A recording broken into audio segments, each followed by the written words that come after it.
حسین کی ماں اگر چاہتی تو ہاتھوں کو بلند کر کے دعا کرتی اور کربلا کی صورت بدل دیتی، لیکن حسین کی ماں بھی مطمئن تھی کربلا سے کہ کربلا حکم نہیں ہے جو حسین انجام دے رہے ہیں، کہ حسین بے کس نہیں ہے، حسین اپنی مرضی سے اللہ کی رضا کے تابع ہو کر خون میں لوٹیں گے، اس لیے کیونکہ بہت کھلواڑ ہو چکا ہے نانا کے دین سے، بہت لوگ اٹھ کر کھڑے ہو گئے ہیں جو شریعت کو بدل رہے ہیں، جو مذہب راستہ ہے اللہ تک جانے کا، لوگ اس راستے کو بدل رہے ہیں، اور حسین نانا کے دین میں یہ تبدیلی برداشت نہیں کریں گے۔ لہٰذا بہت لوگوں نے بہت کچھ لکھا تاریخ میں، مگر حسین جو تاریخ لکھے گا تو کربلا کو لوح بنائے گا اور خود قلم بن جائے گا۔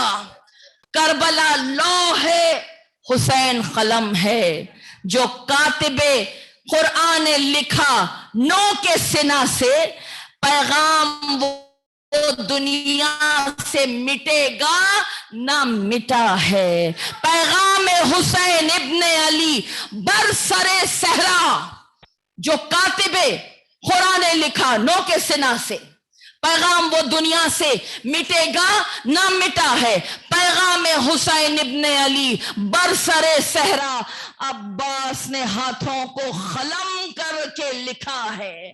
اب کوئی شریعت میں تبدیلی نہیں لا سکتا، اب کوئی نہیں لا سکتا، اب اس کے بعد کوئی جنگ ہو بھی نہیں سکتی، جو ہونا تھا ہو گیا، اس کے بعد اب کوئی جنگ نہیں ہو سکتی، اس کے بعد کوئی جنگ نہیں ہو سکتی۔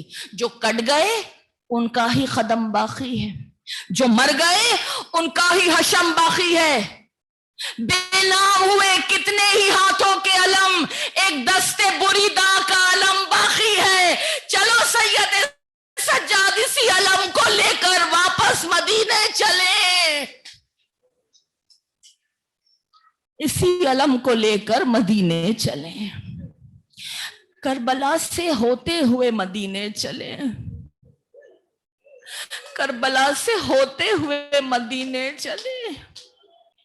ذرا سوئی ہوئی قوم کو وہ احساس دلاتے ہوئے مدینے چلیں، لیلا کہاں ہے صبر سے اس وقت کام لے، سننا ہے اس اذان کو اکبر کے بعد بھی، منظر سفر کرے گا پھر اس منظر کے بعد بھی۔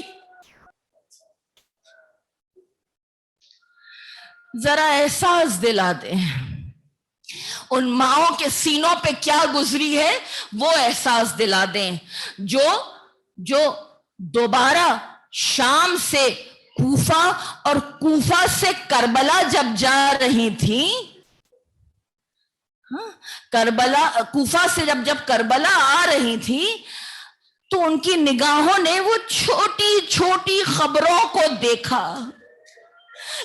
کہ آتے وقت گود میں یہ بچے تھے مگر ماں کے ہاتھ بندھے تھے، ماں ننھے ننھے بچوں کو سنبھال نہیں سکی، بچے ہمک کے زمین پہ گرتے رہے اور اونٹوں کی پیروں سے روندتے گئے، پھر گرد کوفہ اڑتی رہی اور یوں ان کی خبریں بن گئی۔ کربلا اس احساس کا نام ہے عزاداروں، اس قربانی کا نام ہے عزاداروں، اس قربانی کا نام ہے عزاداروں۔ کربلا اس احساس کا نام ہے کہ حسین نے کہا تھا میری اور کوئی حاجت نہیں پروردگار، تیرے وصال کی تمنا میں آ رہا ہوں، تو غم کا مجھے غم ہے، نہ خوشی مجھ کو خوشی کی، تو سر پہ ہے پرواہ نہیں بندے کو کسی کی، ہاں بس اتنی ہی حاجت ہے حسین ابن علی کی، سر ننگے نہ دیکھوں میں نواسی کو نبی کی، بے پردہ وہ ہو جب کہ میں پیبند زمیں ہوں، اور گر یوں تیری مرضی ہے تو باہر بھی نہیں ہوں۔